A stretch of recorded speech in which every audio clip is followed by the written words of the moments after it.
কোয়েল মল্লিক নামটা একটা গোটা জেনারেশনের বেড়ে ওঠার সাথে অঙ্গাঙ্গিকভাবে যুক্ত। সিনেমার পর্দায় দেব কোয়েল কিংবা জিৎ কোয়েল জুটি মানেই সিনেমা হলে দর্শকের জোয়ার।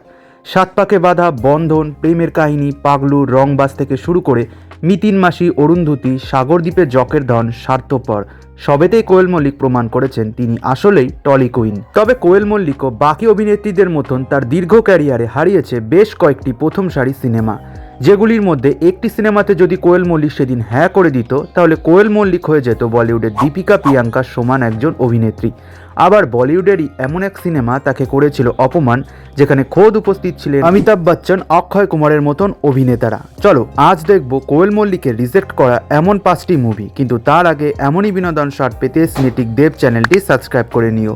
Number 5, family. 2006 সালে বলিউডে রাজকুমার সন্তোষী ফ্যামিলি বলে একটি সিনেমা তৈরি করেন, যেখানে মুখ্য চরিত্রে ছিলেন অমিতাভ বচ্চন, অক্ষয় কুমার, এছাড়াও ঋষি কাপুর, ভূমিকা চাওলার মতন অভিনেতা অভিনেত্রী। এদের সাথেই উপস্থিত ছিলেন কোয়েল মল্লিকও।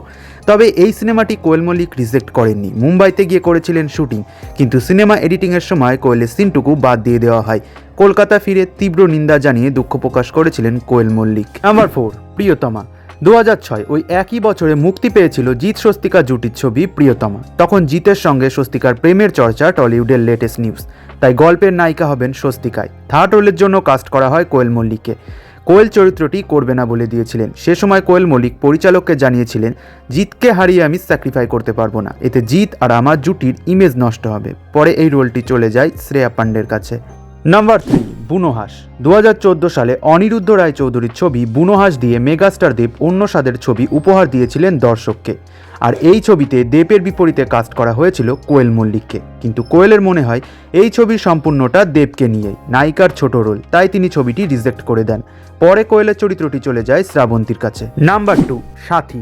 2002 সালে সাথী সিনেমাটা রিজেক্ট করা হয়তো কোয়েল মল্লিকের জীবনে সত্যি একটা ভুল ছিল। পরিচালক হরনাথ চক্রবর্তী জিতের বিপরীতে তখন খুঁজছেন একটি নতুন মুখ।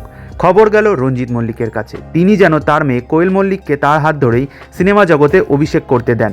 কিন্তু কোয়েল মল্লিক তখন পড়াশোনা নিয়ে ব্যস্ত ছিলেন, তাই রঞ্জিত মল্লিক মেয়ের যাতে পড়াশোনায় কোনো গাফিলতি না হয় তাই রঞ্জিত মল্লিক নিজেই এই ছবির জন্য না করে দিয়েছিলেন।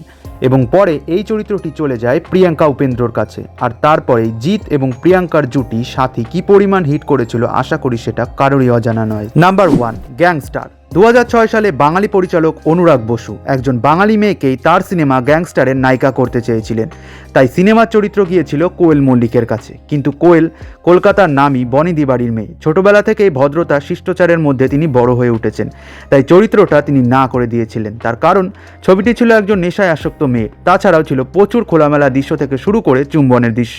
এত সাহস তখন হয়ে ওঠেনি কোয়েল মল্লিক। সেদিন কোয়েল মল্লিক সিনেমাটি রিজেক্ট করেছিল বলেই আজ বলিউড কঙ্গনা রানাউটকে পেয়েছে, নয়তো বাংলা নয়, কোয়েল মল্লিক আজ বলিউডের প্রথম সারির একজন অভিনেত্রী হয়ে উঠতেন। তবে নিজের ভদ্রতার ইমেজ সবসময় কোয়েল মল্লিক ধরে রেখেছিলেন সেই প্রথম থেকেই, তাই তিনি বড় কোনো সুযোগ পেয়েও লোভ করেননি। এই 5টি সিনেমা ছাড়াও কোয়েল মল্লিক তার দীর্ঘ ক্যারিয়ারে গ্ল্যামার, 22 শ্রাবণ, কণ্ঠ ও লামহে, দুজনে, নাবাব, লাভেরিয়া, বচ্চনের মতন বেশ কয়েকটি হিট সিনেমা রিজেক্ট করেছিলেন।